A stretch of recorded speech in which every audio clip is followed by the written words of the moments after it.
அன்பிற்கினியவர்களே, செவிகளை அடைத்துக் கொள்கிறோம். ஸ்தேவான் வானத்தை உற்று நோக்குகிறார். வானம் திறந்திருப்பதையும் இயேசு கடவுளின் வலப்பக்கத்தில் நிற்பதையும் காண்கிறார். ஆனால் சுற்றி இருந்தவர்கள் தங்கள் செவிகளை அடைத்துக் கொள்கிறார்கள்.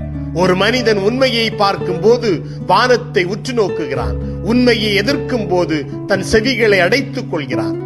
காதுகளை அடைப்பது என்பது இறைவனின் குரலை மட்டுமல்ல, தன் சொந்த மனசாட்சியின் குரலையும் நிரந்தரமாக அடைத்து விடுவதாகும்.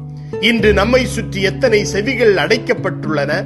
உண்மையை பேசும் போது இது எனக்கு பிடிக்கவில்லை என்று செவிகளை அடைத்துக் கொள்கிறோம். அநீதியை பார்க்கும் போது இது என் பிரச்சனை அல்ல என்று செவிகளை அடைத்துக் கொள்கிறோம். நம்மை திருத்தும் வார்த்தைகளை கேட்கும் போது இவன் என்னை தாக்குகிறான் என்று செவிகளை அடைத்துக் கொள்கிறோம். செவிகளை அடைத்துக் கொள்வது ஒரு வகையான ஆன்மீக தற்கொலை. ஏனெனில் காது அடைக்கப்படும் போது இதயம் கல்லாக தொடங்குகிறது. நம் செவிகள் திறந்திருந்தால் மட்டுமே இதயம் மென்மையாகும். இதயம் மென்மையானால் மட்டுமே இயேசுவை போல் மன்னிக்கவும் ஸ்தேவானை போல் ஜெபிக்கவும் நம்மால் முடியும். ஜெபிப்போம். இயேசுவே, எம் செவிகளை அடைக்கும் எல்லா பயத்தையும், கோபத்தையும், பெருமையையும், சுயநலத்தையும் எம்மிடமிருந்து அகற்றியருளும். ஆமேன்.